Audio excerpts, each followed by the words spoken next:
ঠিক আছে, ধৈর্য আমার এরকম লাগবে তাহলে আমার 10 বছরও লাগতে পারে, কিন্তু আমি এমন ভাবে পড়াশোনা করব যে 25 সালে বা 26 সালে যেটা ভ্যাকেন্সি বেরোবে এইটাই কেন নয় আমার।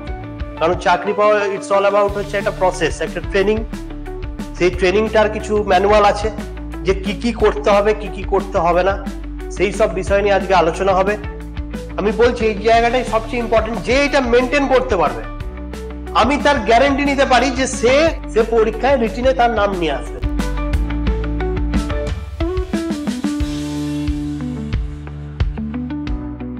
এই যে 15 মান্থ যে ফুল কোর্সটা করব, সেখানে কিরকম কিরকম ভাবে করব এটা মোস্ট ইম্পর্টেন্ট।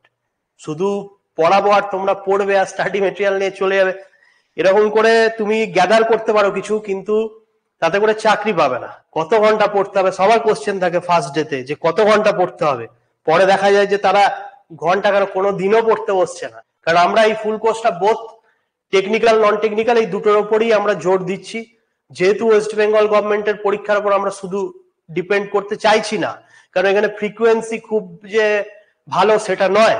তো সুতরাং আমরা বাইরের যে পরীক্ষাগুলো সেইগুলোতেও আমরা টার্গেট করবো, এবং সেগুলো খুব একটা ডিফিকাল্ট হয়। অন্তত টেকনিক্যাল পার্ট খুব সহজ, নন টেকনিক্যালও সহজ। নন টেকনিক্যাল আমরা পড়ি না বলে পারি না, দুটো দিকেই ফোকাস করব। যার যেদিকে যাওয়ার সে যাতে যেতে পারে, অ্যাবসলিউট ফ্রিডম যেন থাকে, এবং যেন বসে না থাকতে হয় যে গভর্নমেন্ট কবে আবার ওয়েস্ট বেঙ্গল পিএসসি নেবে, এর জন্য যেন বসে না থাকতে হয়। সেইটা আমরা এই 15 মাসের ফুল কোর্সে এই কাজটার জন্য আমরা সচেষ্ট থাকবো, এবং আমি আশা করি যারা স্টুডেন্ট তারাও এই পুরো প্রসিডিওরটার সঙ্গে নিজে সচেষ্ট থেকে একটা চাকরি, মানে ফাইনাল লক্ষ্য তো একটা চাকরি পাওয়া, সেটা ছিনিয়ে নিয়ে যাবে। এখন ছিনিয়ে নেওয়ার ব্যাপার হয়ে গেছে। জাস্ট পাস করে বেরিয়েছো 1-2 বছরের মধ্যে বা এই বছরে, তাদের জন্য বলছি। কারণ হচ্ছে যে একটা বয়স যখন তোমার পার হয়ে যাবে, ধরো তুমি 30+ চলছো, তখন অটোমেটিক্যালি তোমার কাছে সেন্ট্রাল গভর্নমেন্টের ম্যাক্সিমাম পরীক্ষার এজ লিমিটটা তোমার কাছে কেটে যাবে। এবার সেই সময় তুমি নন টেক শুরু করে তখন কিছু করতে পারবে না। যদি তোমাকে নন টেক পড়তেই হয়, সেটা কিন্তু সেন্ট্রালের সব পরীক্ষায় যদি ইউআর ক্যান্ডিডেট হয়, তাহলে 27-এর নিচে হলে সব পরীক্ষা বসতে হবে। 27 চাকরি করবে, তার সাথে তোমার হয়তো ফ্যামিলি হয়ে যাবে, তার সাথে তুমি টেকও পড়বে, নন টেকও পড়বে, প্লাস তোমার এজ লিমিট যায় যায় এবারই শেষবার মনে হচ্ছে, এইরকম অবস্থায় নন টেকটা পড়া যাবে না সেই সময়। যারা নিউ ক্যান্ডিডেট একদম, তাদের জন্য কি করতে হবে, আমাকে সেন্ট্রাল গভর্নমেন্ট এবং স্টেট গভর্নমেন্ট যাতে দুটোই কভার করে সেই বিষয়টার উপরে ফোকাস রাখতে হবে। এবার কন্টিনিউটির কথা কেন আসছিল, কন্টিনিউটির কথাটা এই কারণে যে যদি আমি কন্টিনিউয়াসলি থাকি এটার মধ্যে, তাহলে আমার কাছে বিভিন্ন অপশনস খুলবে। যেমন ধরো আমার কাছে আরআরবি যেই আসতে পারে, এসএসসি যেই আসতে পারে। আরআরবি বলছে প্রতি বছর হবে, দেখা যাক। এসএসসি অলরেডি হয় প্রত্যেক বছর।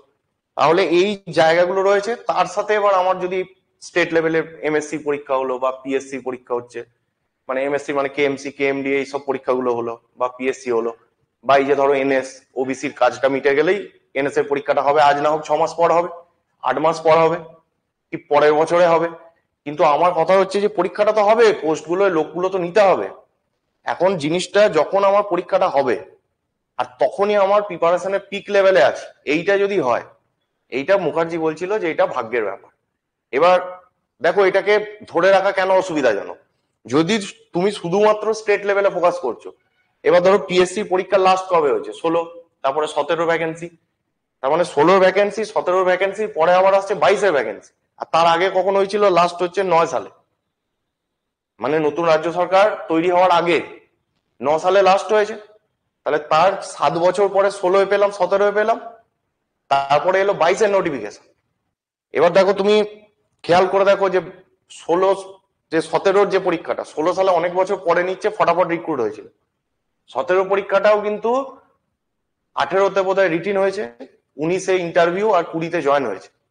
তার মানে ওখানেও কিন্তু ওই নোটিফিকেশন বেরোনো থেকে জয়েনিং পর্যন্ত 4 বছরের স্প্যান গেছে ওখানেও। তো এখানেও যথারীতি তাই হচ্ছে, 22-এ বেরিয়েছে ভ্যাকেন্সি, আবার 23-এ রিটিন হলো, এখন 24 শেষ, ইন্টারভিউ শেষ হবে না, তার মানে 25-এর মাঝামাঝি গিয়ে খুব তাড়াতাড়ি হলে জয়েন। তাহলে জিনিসটা মোটামুটি যেটা দেখা যাচ্ছে যে একটা ভ্যাকেন্সির রিক্রুটমেন্টটাই চলছে 4 বছর, এবং সেই 4 বছরে তো কোনো ভ্যাকেন্সি নেই, তার আগের 2 বছর পিছনের 2 বছরও নেই।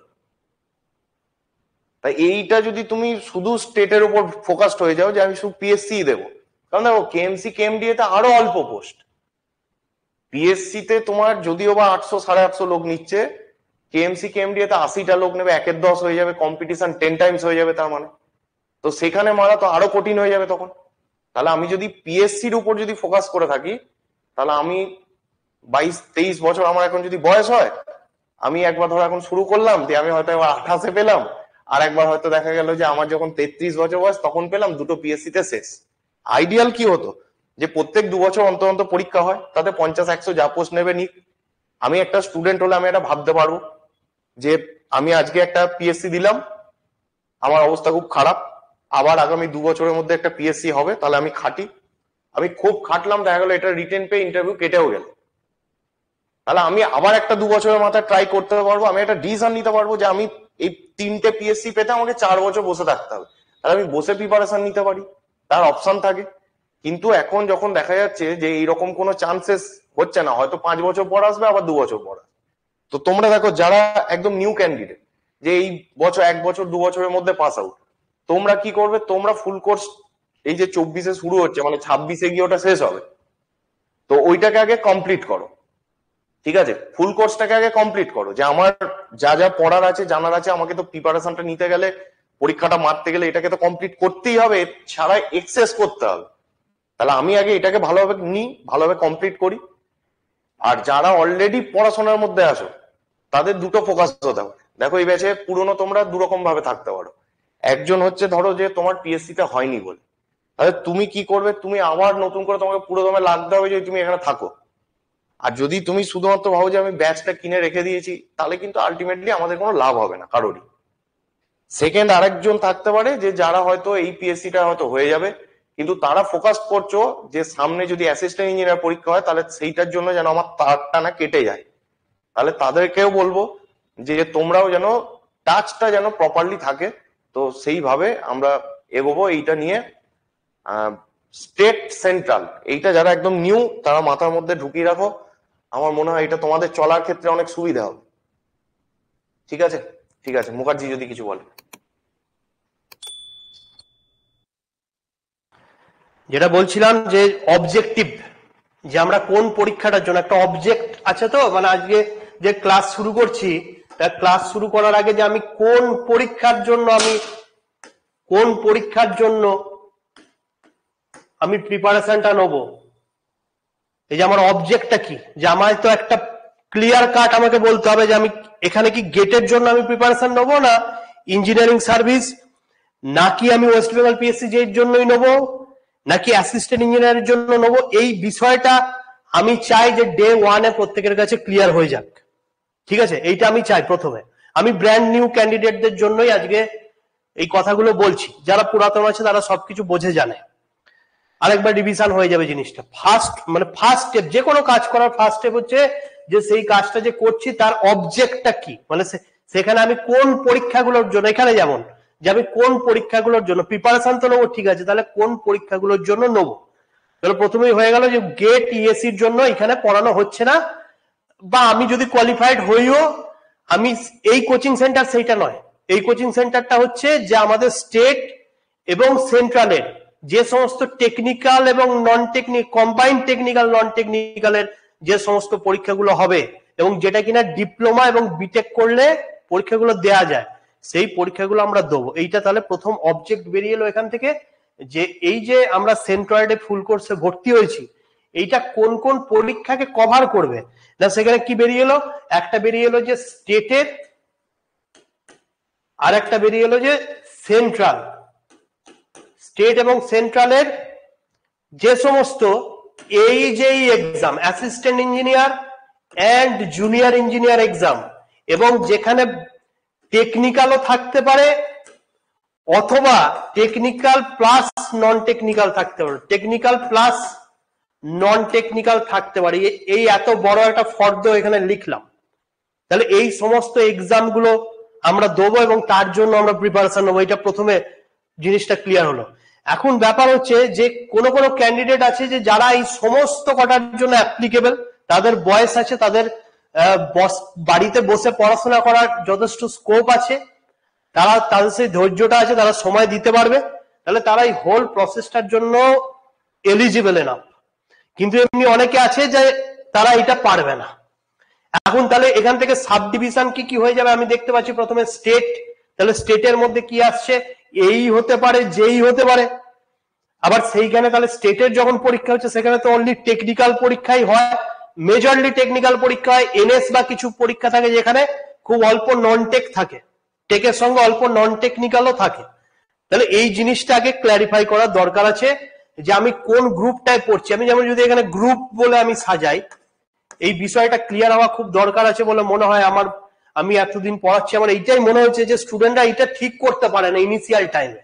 হ্যাঁ, আমি কিছুক্ষণ আগেই এই সৌরভদা যে বললো যে একটা আলোচনা চলছিল, আরো একজন দাদা এসছিল, সেখানে একটা আলোচনা চলছিল, তা যেটা বলছে যে ইঞ্জিনিয়ারিং তো আমাদের স্টেটে আর সেরকম ভাবে ইঞ্জিনিয়ারিং এর দিক থেকে অতটা কিছু স্কোপ নেই। তাহলে এখন কম্পিটিশন খুব বেড়ে যাচ্ছে মার্কেটে, তাহলে কি করব? তা আমার এখানে জবাব হচ্ছে যে আমি যদি 11, 12, 9, 10 এর জিনিসটা বুঝে গিয়ে থাকি, তাহলে আমি তো নিটের জন্য পড়বো, ডাক্তারি পড়বো। আমি ডাক্তারি পড়ে ডাক্তারির ডিগ্রিটা অর্জন করব, একটা প্রাইভেট চেম্বার খুলে বসবো, যে কোনো চাকুরিজীবী, ইঞ্জিনিয়ারিং চাকুরিজীবীর চেয়ে আমার বেশি ইনকাম হবে। ঠিক আছে, যদি আমি আমার প্রচার প্রসারটা সেই লেভেলে হয়, এটা একদম স্ট্রেট কাট অ্যান্সার। কিন্তু আমি যখন এই লাইনে চলেই এসেছি, এখন তো আমি 9, 10, 11, 12 পড়ি না, আমার হাতে উপায় নেই। আমি যখন ইঞ্জিনিয়ারিং এ চলে এসেছি, তাহলে এবার আমাকে এখান থেকে ডিটারমাইন্ড হয়ে যেতে হবে যে হ্যাঁ ভাই, আমি ইঞ্জিনিয়ারিংটা পড়ে নিয়েছি, হয় ডিপ্লোমা নয় বিটেক করে নিয়েছি, এইবারে আমি এইখান থেকে কি করে বেরোবো? হ্যাঁ, অবশ্যই ইঞ্জিনিয়ারিং এর মার্কেট, আমাদের ইন্ডিয়াতে ইঞ্জিনিয়ারিং এর মার্কেট খারাপ আছে আগের তুলনায়। ঠিক আছে, দুটো তাহলে টপ প্রফেশন এখন কি রয়েছে, একটা হচ্ছে যে নিট দিয়ে ডাক্তারি করো, একটা ইউপিএসসি দাও, এই দুটো টপ নচ প্রফেশন এখন আমাদের ইন্ডিয়াতে, এই দুটো চলছে, এটা আমরা বুঝি। অল্প বিস্তর তো সবাই বাইরের খবর টবর দেখি, সব বুঝি ব্যাপারটা। তাই এবার যখন হচ্ছে যে আমি ইঞ্জিনিয়ারিং এ চলে এসেছি, তাহলে আমি ফেলিওর হয়ে যেতে পারি না, আমায় তাহলে এখান থেকে বেরোতে হবে। তাহলে বেরোতে গেলে আমাদের প্রিসাইজ অ্যানালিসিস করতে হবে যে ভাই আমার যা এজ আছে, আমার যা পড়াশোনার ক্ষমতা, আমি বাড়িতে কতটা টাইম দিতে পারবো, এই অনুযায়ী আমার অবজেক্টিভ কোন পরীক্ষাটা, এইটা যদি আমার ক্লিয়ার হয়ে গিয়ে থাকে, তাহলে আমি বলছি যে এই যে তোমরা যে গোলটার জন্য এখানে এসছো, তার 50% এখানেই কমপ্লিট হয়ে গেল। 50%, আর বাদ বাকি 50% এবার আমার সেইটার জন্য খাটতে হবে, সেটার জন্য ওয়েট করতে হবে। বাদ বাকি 50% এবার কাজ দিয়ে করতে হবে। আগে মেন্টালি আমি ভাবছি যে আমি কোন দিকটায় যাবো, এটা বুঝে উঠতেই পারছি না, তাহলে আমার অ্যাকশন ভিন্ন ভিন্ন রকম হবে। আমি কখনো গেটের জন্য পড়বো, কখনো ইএসসি পড়বো, কখনো আরআরবি বেরিয়েছে ফর্ম ফিল আপ করে দিলাম, কোনোটাতেই পাবো না। ফাইন, কারণ আমি তো আমার অবজেক্টিভ ঠিক করতে পারিনি।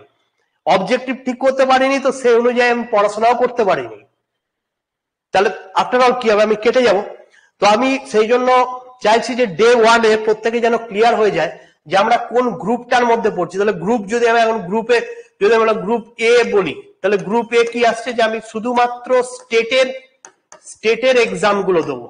স্টেটের এক্সাম বলে রাখা ভালো যে ওয়েস্ট বেঙ্গল, আমরা ওয়েস্ট বেঙ্গল স্টেটের এক্সাম দিচ্ছি, ওয়েস্ট বেঙ্গলে থাকি, অন্যান্য স্টেটের ডোমিসাইলের কিছু ব্যাপার থাকে, হিন্দি জানার একটা ব্যাপার থাকে।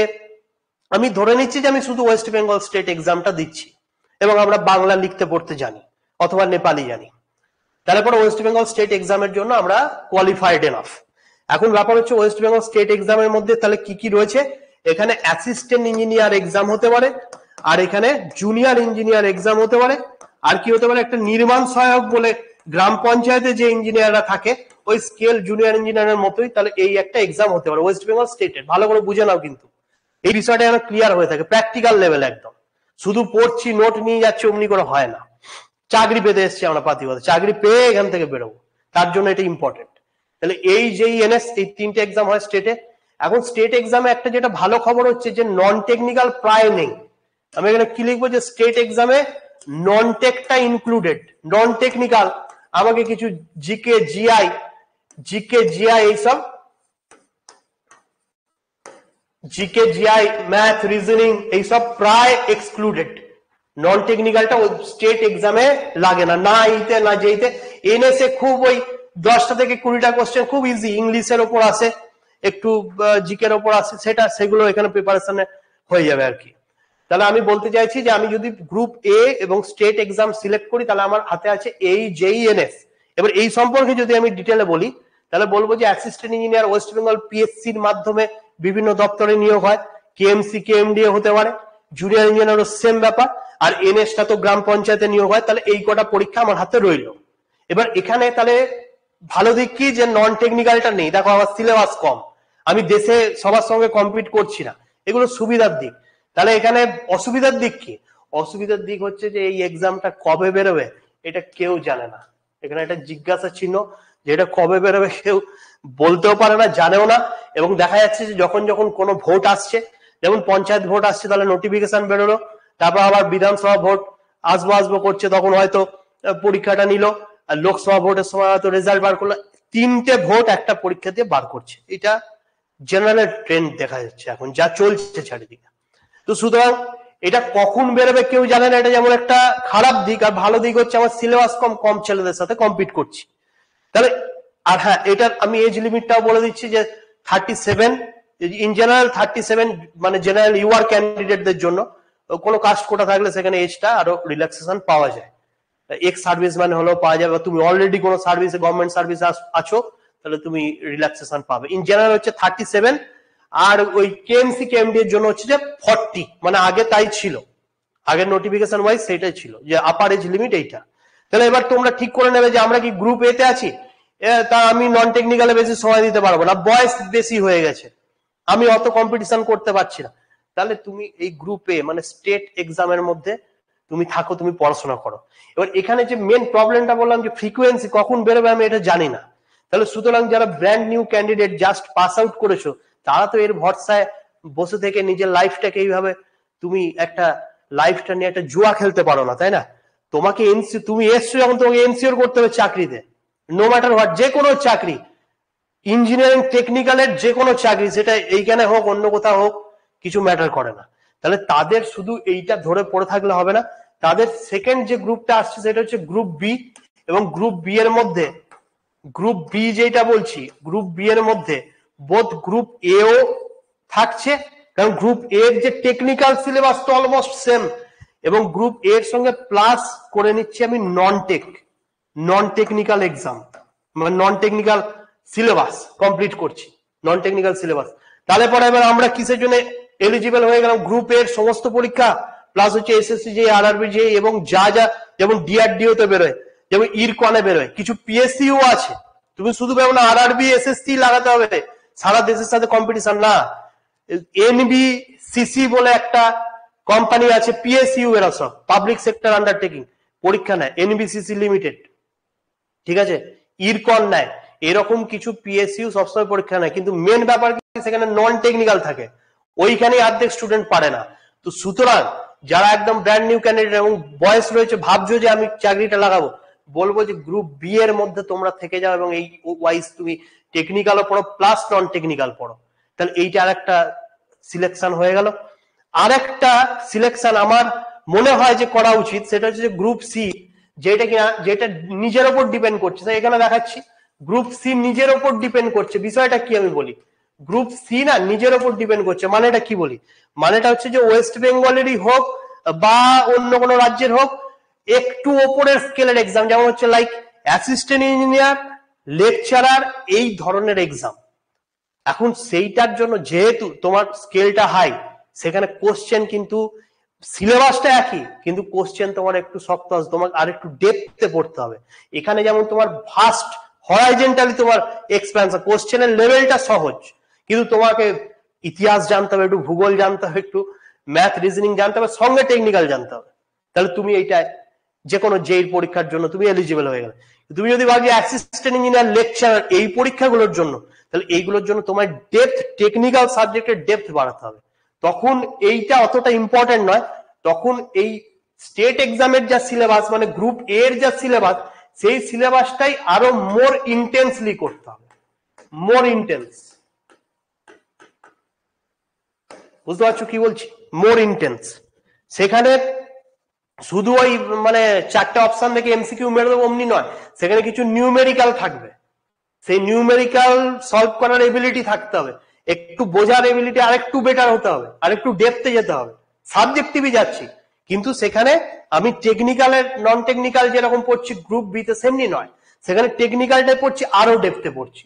তাহলে তখন ওই গ্রুপ সি, এটা ডিপেন্ড করছে নিজের ওপর যে তুমি নিজেকে খুব ভালো করে চেনো, আর কেউ চিনুক না চিনুক, তুমি জানো যে আমি কলেজে কি ফাঁকি মেরে বিটেকটা পাস করেছি। বিটেক বললেই হবে না, বিটেক সব বিটেকে এলিজিবল এই এবং লেকচারার পরীক্ষা দেওয়ার জন্য। কিন্তু আমি বিটেকটা কিরকম ভাবে করেছি, আমি কি ল্যাব করেছি সত্যি করে, আমি কি কলেজে সত্যি করে পড়াশোনা করে এনপিটেল এর এক্সাম গুলো পাস করে কি আমি কলেজে সার্টিফিকেটটা পেয়েছি, এইগুলো ইম্পর্টেন্ট। এটা তুমি নিজেকে নিজে চেনো খুব ভালো। যদি এইটার অ্যান্সার ইয়েস হয়, তাহলে আমি বলবো যে এই গ্রুপ সিটার মধ্যেও তুমি ইনক্লুডেড হয়ে গেলে।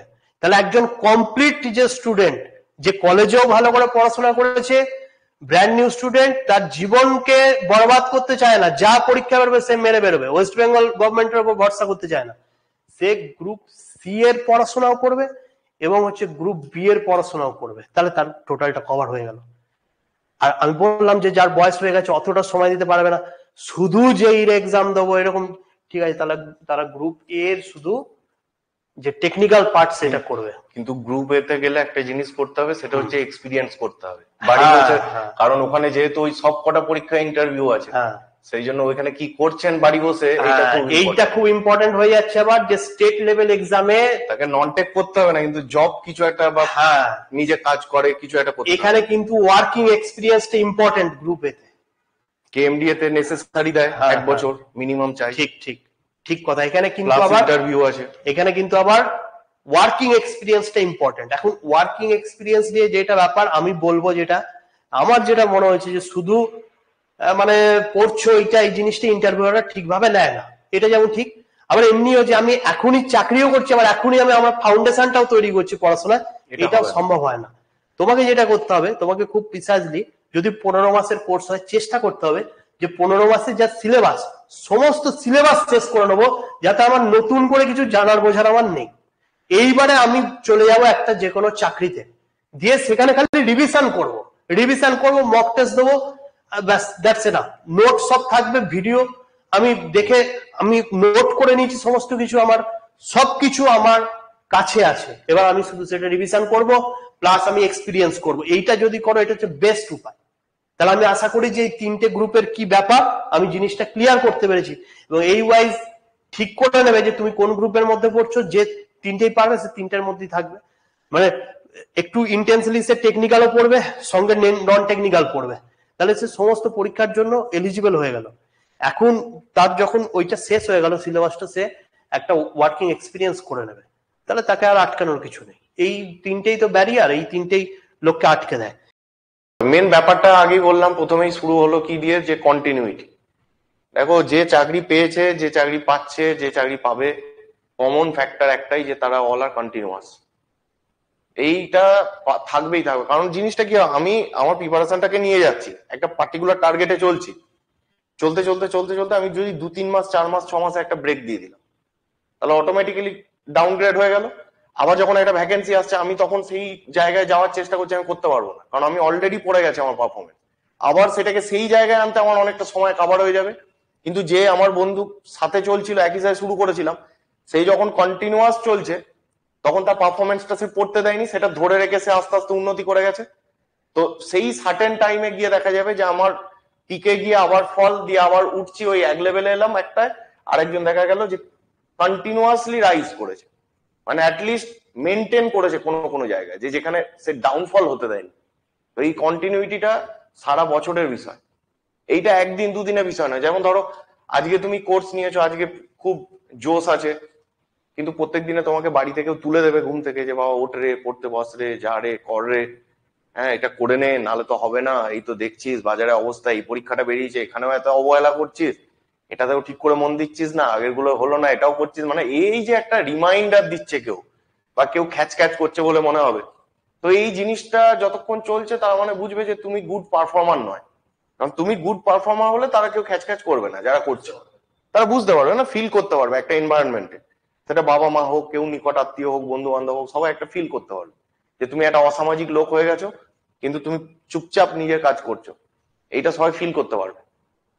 এইটা হতে গেলে, এটা করতে গেলে, এটা সারা বছরের একটা ব্যাপার আছে, সারা বছরের একটা ব্যাপার আছে। দেখো, ভাগ্যের কথা যেটা বলছো, তো ওইটাকে আবার কাজের মধ্যে দিয়ে কনভার্ট করা যায়।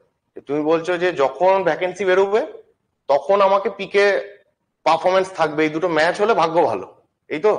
এবার দেখো, আমি কতক্ষণ পিকে রাখবো সেটা আমার অনেক পরিস্থিতি আছে, যে আমার বাড়ির অবস্থা আছে, আমার চাকরি টাকরির ব্যাপার থাকতে পারে, আমার তার সাথে পড়াশোনা হতে পারে।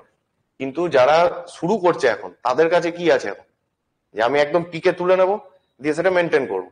এইটা তো আমার হাতে আছে। তাই এইটা যদি আমি করে নিতে পারি, এবার ভ্যাকেন্সি আজকে আসছে না, কালকে আসছে না, কিন্তু পরশু আসছে, তাহলে যখন আসছে তখনকার জন্য যেন আমি চুপ মেরে বসে থাকি, যে রেডি হয়ে, যে এলেই মারতে পারি। তাহলে বিষয়টা কি হয়, নিজে কাজ করে অনেকখানি বিষয়টাকে, মানে যেটা মনে হচ্ছিল পুরোটা হাতের বাইরে, পুরোটা হাতের বাইরে নয়, সত্যি ভ্যাকেন্সি কোনটা। দেখো এইগুলো যেমন সেন্ট্রালের যে পরীক্ষা হচ্ছে, RRB বলছে প্রতি বছর হবে, এখন যতক্ষণ না হচ্ছে ততক্ষণ বোঝা যাচ্ছে না, তো ধরে নিলাম হবে। তাহলে SSC যেই তাহলে হবে, তাহলে এটা প্রতি বছর। তাহলে যাদের আমার বয়স কম আছে, আমরা কি করবো, কেন সেন্ট্রাল টার্গেট করবো? কারণ আমি প্রত্যেক বছরের SSC টাইমটাকে বা RRB টাইমটাকে টার্গেট করতে পারবো, যে এই বছর আমার SSC যেই এই মাসে আসবে, তাহলে তার আগে আমাকে রেডি হতে হবে। আবার যেই হয়ে গেল, আমি পেলাম না, তার রেজাল্ট কবে আসবে ওসব বাদ দাও, আমার যেই পরীক্ষাটা হয়ে গেল, আবার পরের SSCর জন্য আমি রেডি হতে হবে। তাহলে এই যে SSC যেই কে টার্গেট করে, ধরো একটাই পরীক্ষা প্রতি বছর, আমি ধরে নিলাম SSC যেই, তাহলে সেইটাকে টার্গেট করে আমি যদি প্রত্যেক বছর যদি আমি করতে থাকি, তাহলে আমি দুটো তিনটের মধ্যে আমি বুঝে যাবো যে আমাকে কি করতে হবে। মানে একটা দিলাম, কিছু বুঝলাম, আবার একটা দিলাম, কিছু বুঝলাম, রেক্টিফাই করলে আমি থার্ডটায় গিয়ে মেরে ফেলতে পারবো। মানে একটা ইন্টেন্স প্রোগ্রাম রাখতে হবে। এইটা সারা বছরের একটা বিষয় আছে, নাহলে ওখানে টেকনিক্যাল আছে, নন টেকনিক্যাল আছে, এত কিছু মাথার মধ্যে রাখা যাবে না। নতুন পড়বে, পুরনো ভুলে যাবে, তাহলে পুরনো তুলে এনে তোমাকে রিভিশন করতে হবে, আবার নতুন আপডেট করতে হবে, আবার পুরনো এনে রিভিশন, আবার নতুন আপডেট, আবার মক, আবার MCQ প্র্যাকটিস, আবার নোটসটা একবার পড়ে নিলাম। মানে এই ব্যাপারটা তোমার সারাদিন চলবে আর কি। খাবে, হাগবে, মুদবে, ঘুমবে, পড়বে। খাবে, হাগবে, মুদবে, ঘুমবে, পড়বে। এই 5টা কাজ হতে হবে, এর বাইরে আর কোনো কাজ থাকবে? যারা প্রথম প্রিপারেশন নিচ্ছে তাদের 2 বছরে এর বাইরে 5টার বাইরে কোনো কাজ থাকবে না, বাকি সব অকাজ হয়ে যাবে। এইটা করে 2 বছরের মধ্যে ফুল তুলে নিতে হবে, তাহলে তুমি তখন জব টব করার পাশাপাশি তুমি রিভিশন দিয়ে চালিয়ে দিতে পারবে। তাহলে তোমার এক্সপিরিয়েন্সও হলো, তুমি ভালো করে পড়াশোনাও করলে, তাহলে তুমি এইদিকেও যেতে পারো, এইদিকেও যেতে পারো, তোমার হাতে অনেক অপশন খুলবে। গভর্নমেন্টের কন্ট্রাকচুয়াল গুলো নেয়, মাইন্ডটা তোমাকে সেট করে রাখতে হবে যে তুমি লম্বা যেতে যাচ্ছ, 15 মাসের কোর্স এটা। ছেলেপুলে ফোন করে বলছে স্যার 2 মাসে 3 মাসে কোনো কোর্স নেই, 2 মাসে 3 মাসে তুমি কি শিখবে? বলি আমি একটা কোট করি তাহলে। স্বামী বিবেকানন্দ এক জায়গায় বলছে, বলছে যে মুক্তি পেতে বহু জন্ম সময় লাগে, ঠিক আছে, কর্মযোগে লিখছে যে মুক্তি পেতে বহু জন্ম নাকি জন্মাতে হয়। তা আমি ওইসব বিতর্কে তর্কে যাবো না, যে এই জন্ম আছে না পরের জন্ম, ওসব আমার জানা নেই। আমি যেটা কোট সেটা বলছি, যে মুক্তি পেতে বহু জন্ম সময় লাগে, দিয়ে বলেছে পরের লাইনেই, কিন্তু চেষ্টা করিলে 6 মাসে কেন না হইবে। তা আমি যখন প্রথম কর্মযোগ পড়েছি তখন আমার মনে হয়েছিল যে এ কিরকম কথাবার্তা, উল্টো কথা বলছে না। তো বিষয়টা একটা জিনিস, ওখান থেকে পরে ব্যাপারটা যেটা বুঝেছি, যে সেটা হচ্ছে যে দুটো জিনিস লাগে ব্যালেন্স করতে। ধরো আমাদের একটা বাইক আছে, ঠিক আছে, বাইকে আমাদের কি কি থাকে, বা সাইকেল আছে সামান্য, বা আমার 4 হুইলার আছে, যে কোনো ভেহিকেল, তাতে কি কি থাকে? একটা অ্যাক্সিলারেটর থাকে, ABC থাকে, তাই তো, অ্যাক্সিলারেটর, ব্রেক, ক্লাচ থাকে। তাহলে দেখো এই ফ্লোতে, দেখো তুমি পড়বে, ফ্লোতে পড়বে, দেখো যে ল্যামিনার ফ্লো আছে, টার্বুলেন্ট আছে, না মাঝের একজন কেউ আছে, ট্রানজিশনালও আছে। তুমি সময়ে দেখবে এরকম আছে, অতীত আছে, ভবিষ্যৎ আছে, না মাঝখানে এই আজকেও আছে, এখন এই মুহূর্তটাও আছে, এই গল্প আছে। তাহলে 3-এর বিশাল ব্যাপার। 3-এর মধ্যে দেখো অ্যাক্সিলারেটর কি করছে, এ স্পিড আপ করতে হেল্প করে, ব্রেক কি করে, একে স্পিড ডাউন করতে হেল্প করে, আর এই হচ্ছে ট্রানজিশন, তাই তো। তাহলে আমাদের প্রিপারেশন যখন আমরা নিচ্ছি, এই জিনিসটা আমাদেরকে কিন্তু খেয়াল রাখতে হবে প্রিপারেশন নেওয়ার সময়। তুমি জোশপূর্ণ ভাবে 2 দিন খুব অ্যাক্সিলারেট করে দেবে, তোমার গাড়ি দেখবে 2 দিন পর ব্রেকডাউন হয়ে গেছে, তুমি 5 দিন পড়তে পারবে না। একটা রেগুলার গতিতে তোমাকে যেতে হবে, প্রথম কথা। আর প্রিপারেশনের সময় এই যে জিনিসটা আমি বলতে চাইছি, ধৈর্যটা যেটা লাগবে, মুখার্জি যেটা বলছে, বাংলাতে লিখি ধৈর্য, হ্যাঁ, তা বলছে ধৈর্য। তাহলে এই যে বলছে যে ধৈর্যটা কিরকম লাগবে, তাহলে ওইটাই বলছে স্বামীজি, যে ধৈর্যটা লাগবে হচ্ছে যে মুক্তি পেতে সালা আমার বহু জন্ম লাগতে পারে, তাহলে আমার ভেতরে ধৈর্যটা যেন এরকম লেভেলের থাকে। তাহলে ধৈর্যটা কিরকম লাগবে, যে আমার জব পেতে সালা 10 বছরও লাগতে পারে, তাহলে এইটা আমার ধৈর্যের দিক থেকে জানতে হবে। আর বলছে এবার সালা অ্যাকশন কিরকম হবে, কর্ম কিরকম হবে, অ্যাকশন কিরকম হবে। বলছে কর্মটা এরকম হবে যে তাহলে 2025 কেন নয়, বা 2026 মধ্যেই কেন নয়, এইটা হচ্ছে আমার কর্মটা আমার চলবে এই প্যাটার্নে। তো বলছে যার এরকম ব্যালেন্স আছে, অ্যাক্সেলারেটর আর ব্রেক, সে ঠিকঠাক চলবে, তার গাড়ি ঠিক যাবে। ঠিক আছে, ধৈর্য আমার এরকম লাগবে, তাহলে আমার 10 বছরও লাগতে পারে, কিন্তু আমি এমন ভাবে পড়াশোনা করব যে 25 সালে বা 26 সালে যেটা ভ্যাকেন্সি বেরোবে এইটাই কেন নয় আমার জন্য। কেসটা বোঝাতে পারলাম? তো বিষয় হচ্ছে যে প্রিপারেশনটায় এই দুটো জিনিস যেন প্রপার ফাংশন করে। যে আমার কেউ এসে হ্যাজাচ্ছে বাড়িতে যে দেখ তোর অমুক বন্ধু তো বিয়ে করে নিল, ওই যে মুখার্জি বলছিল তোর গাড়ি করে নিল, বাড়ি করে নিল, আর তুই দেখ সালা কোথায় পড়ে আছিস, তুই নর্দমার কিট। তখন আমার ধৈর্য বাঁচাবে আমার, যে স্যার আমার তো চাকরি পেতে 10 বছরও লাগতে পারে। কিন্তু যেই সব চলে গেল, এ পড়তে বসলাম, তখন তাদের কথাটা মাথায় ঘুরবে না। তখন তাহলে আমার কর্ম এরকম চলবে যে এই নেক্সট অ্যাটেম্পটাতেই দাঁড়ানা, সারা তোকে দেখিয়ে দিচ্ছি, বাড়ি গাড়ি করা দিয়ে আমার বাড়িতে এসে নেমন্তন্ন করতে এসে আমাকে ডাউন করা, আমি তোকে দেখিয়ে দিচ্ছি। তা আমার কাজটা এরকম চলবে। কিন্তু যখন এসে লোকে হ্যাজাবে, তখন আমাকে এ বাঁচাবে যে আমার তো 10 বছর লাগতে পারে। হ্যাঁ, কেসটা বোঝাতে পারলাম? বেশ, যে প্রিপারেশন নিতে গিয়ে একটা জিনিস মাথায় রাখবো, যে কবে চাকরি হবে এই কোশ্চেন যদি কেউ জিজ্ঞেস করে বা নিজের মনে ওঠে, তাহলে আমাকে একটাই জিনিস মনে রাখতে হবে, যেদিন হবে হবে। কে খেলছে এখানে? ধৈর্য। নিজেও নিজেকে হ্যাজাবো না, অন্য কেউ বললে আমি কানে শুনে নেবো, কিন্তু ওইটা নিয়ে নিজের ভেতরে ভেতরে পাক খাইয়ে নিজেকে আবার হ্যাজাবো না। হলো? আর লোক আমাদের 2 সেকেন্ড বলে চলে যায়, আমরা ওইটা 2 বছর বা 20 বছর বা লাইফ টাইম মনে রেখে নিজেকে হ্যাজাই। তাহলে ওই জায়গা থেকে বাঁচতে হবে।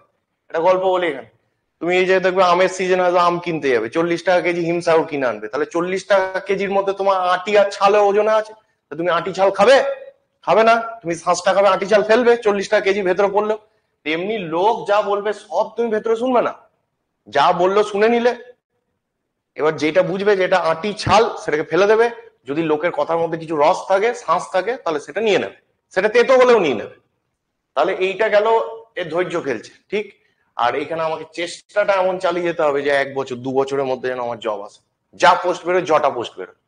তাহলে সেইভাবে আমি সারা সপ্তাহ সারা বছর আমি এই পারফরমেন্সটা চলবো। আমার হঠাৎ করে আজকে উজ্জীবিত হয়ে গিয়ে মোটিভেটেড হয়ে গিয়ে 10 ঘন্টা পড়লাম, যে আবার 7 দিন পড়লাম না, এইটা যেন আমার দশা না হয়, আমার যেন রেগুলারিটি থাকে। তো এই হচ্ছে আমাদের ফান্ডামেন্টাল বিষয়। একটা অ্যাভারেজ টাইম ধরে নিচ্ছি, ঠিক আছে? কেউ ধরো 10টায় অফিস যায়, সন্ধ্যা 7টার সময় সে ফ্রি হয়, ঠিক আছে? মানে আমি নর্মাল টাইম ধরছি, তুমি তোমার টাইম অনুযায়ী এটাকে এডিট করে নেবে। তো এইটা আমি ধরে নিচ্ছি যে এটা হচ্ছে তার একজন ক্যান্ডিডেটের জব স্প্যান 9 আওয়ার্স। কারো ক্ষেত্রে এটা 8ও হতে পারে, 10 আওয়ার্স হতে পারে, সেটাই যাচ্ছি না, মোটামুটি 10টা 7টা ধরে নিলাম, ঠিক আছে? 9 আওয়ার্স জবের স্প্যান হচ্ছে, 9 আওয়ার্স। এবারে তুমি ধরো 7টার সময় যদি ফিরে ফ্রেশ হও, তাহলে তুমি এখন পড়তে বসলে কটা অবধি পড়বে? 7:30 ধরো পড়তে বসলে, 8:30, 9:30, 10টা, 2-2.5 ঘন্টা। ভালো লাগবে না ওই সময়টা পড়তে বসতে? কারণ তুমি বাড়ি ফিরে এসছো মানে কি, তুমি একটু চা খাবে, একটু বসবে, একটু ফ্রেশ হবে, এইটাই তো হয়। বডি তো ক্লান্ত হয়ে গেছে, ক্লান্ত হয়ে গেছে, সারাদিনে হেজিয়েছে, তোমার বস হেজিয়েছে তোমাকে, তাহলে লেবার মিস্ত্রি আছে সাইডে, কেউ না কেউ হেজিয়েছে। এবার এই হেজানো মাথা নিয়ে তুমি যখন 8টার সময় বসবে, তোমার এমনি হয় ঢুল আসবে, নালে মনে হবে একটু ইউটিউব ঘাঁটি, নালে তোমার যেগুলো শুয়ে বসে কাজ হয়, তোমার ব্রেন তখন মনে হবে যে আর ভাই আবার এখন খাটাবি, মানে এমনি ছেড়ে দেবে হালটাও। তো এইটা সব থেকে বেস্ট হচ্ছে যে তুমি এই সময় ফিরে এসছো 7টায়, তুমি পুরো মজা নাও, সন্ধ্যাটা পুরো আনন্দ করো, দিয়ে তুমি 9:30 তুমি খেতে চলে যাও, 9:30 খেতে চলে যাও, সন্ধ্যাটা তোমার, ঠিক আছে? 9:30 খেতে যাবে, 9:30 খেয়ে তুমি কি করো, 10টার সময় তুমি একদম বিছানা নিয়ে নাও। এই সময় আর কাউকে আর কিছু করবে না, কিন্তু আর মোবাইল ফোবাইল ঘাঁটা যাবে না। তোমাকে 7টা থেকে 9:30, 2.5 ঘন্টা টাইম দেওয়া হয়েছে, মোবাইল ঘাঁটো, ওয়েব সিরিজ দেখো, রিলস দেখো, ফেসবুকে যা চ্যাট স্টেটাস সব দেয়া, সব দিয়ে ফিনিশ করে 9:30 খেতে যাও, হলো? 9:30 ডিনার মারো, দিয়ে এখানে গিয়ে একদম বেডে চলে যাও একদম 10টায়। তাহলে কতক্ষণ ঘুমাতে হবে তোমাকে? 7 ঘন্টা নাকি? তাহলে তোমার ওঠার টাইম পরের দিন মর্নিং, ওঠার টাইম হচ্ছে 5, একদম 5টায় উঠতেই হবে, ঠিক আছে? 5টা, তাহলে মোটামুটি ধরো তুমি 5:30 থেকে 6:30, 7:30, 8:30, 3 ঘন্টা তো পিওরলি পাবেই। 5:30 to 8:30 তো 100% পাবে, মানে এই টাইমটা। এবার যদি ধরো কারোর আরো রাতে ফেরা হয়, আর একটু আগে যেতে 9টায় যেতে হয় 8টায় ফেরে, সেও একই কাজ করবে, তার মোবাইল ঘাটা টাইমটা কমে যাবে। এইটা চেঞ্জ হবে না, শুতে যাওয়ার ডিনার টাইম আর শুতে যাওয়ার টাইমটা চেঞ্জ হবে না, এইটা সবার জন্য আনচেঞ্জ। তোমার ডিউটি টাইমস যাই হোক, এইটা আনচেঞ্জ থাকবে। কারণ এইটা না করলে তুমি এই সময় 5টায় উঠতে পারবে না, 5টায় উঠলে তুমি এটা করতে পারবে। ঠিক আছে, এবার যে একটু পরে ফেরেছে একটু আগে ঘুমাবে, 9:30টায় ঘুমাতে যাবে, যে সকালে উঠবে। এই সকালের যে টাইমটা তুমি পাবে, এইটা হচ্ছে ফ্রেশ টাইম।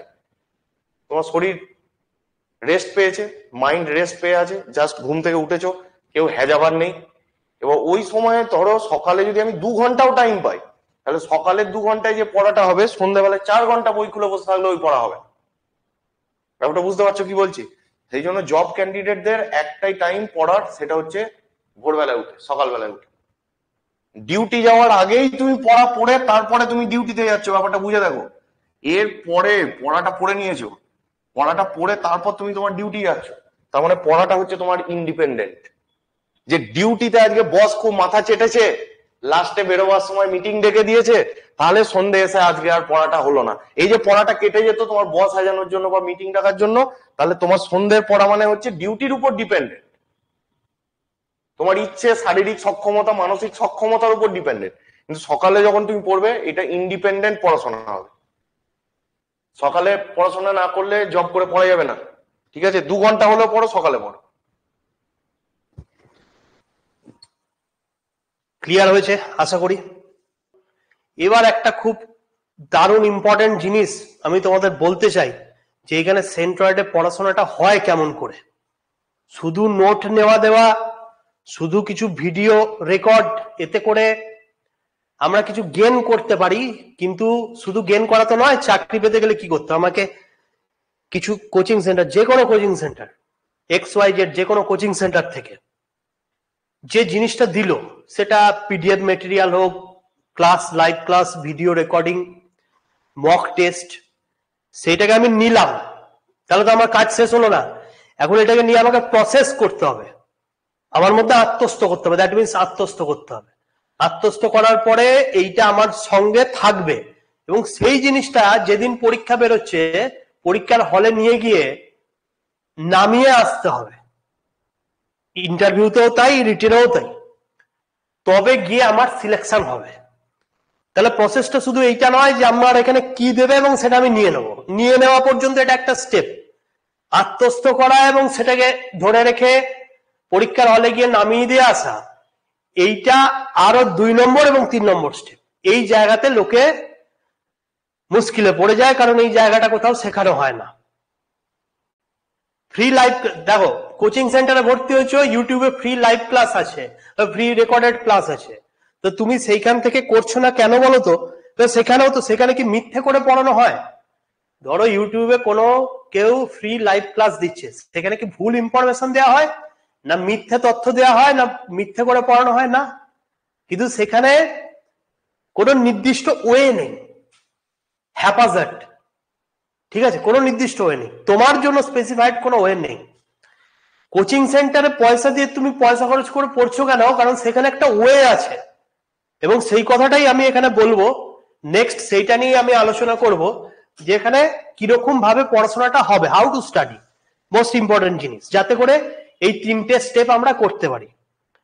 যা দিচ্ছে সেটাকে নেওয়া, সেটাকে আত্মস্থ করে ধরে রাখা, এবং পরীক্ষা হলে গিয়ে নামিয়ে দিয়ে আসা, 3টে স্টেপ। তাহলে এটা করবো কি করে? তাহলে সেই জিনিসটা আমি এখন বলবো, যে এখানে কিভাবে ক্লাস হবে এবং সেটাকে কি করে তোমার মধ্যে আত্মস্থ করাতে হবে, সেটা মেন জিনিস, যেটা ওপেন লাইভে কোথাও বলি না, ইউটিউবে বা কোনো জায়গায় বলি না। এইটা সিক্রেট জিনিস, যেটা আমাদের এখানে যারা পড়ে তাদেরকে কেবলমাত্র এই গাইডেন্সটা দেওয়া হয়। সেটা হচ্ছে, আমি বলছি এই জায়গাটাই সবচেয়ে ইম্পর্টেন্ট, যে এটা মেনটেন করতে পারবে, আমি তার গ্যারেন্টি নিতে পারি যে সে আজ না হোক, আজ থেকে 5 বছর পর, 4 বছর পর যেদিন পরীক্ষা বেরোবে, সে পরীক্ষায় রিটিনে তার নাম নিয়ে আসবে। তার গ্যারেন্টি নিতে পারি যে এইটা যেটা আমি লিখতে চলেছি, যে এইটা পুরোপুরি ফলো করবে, উইথ 100% কনসিস্টেন্সি, যে এটা ফলো করবে। ঠিক আছে, তো জিনিসটা কি?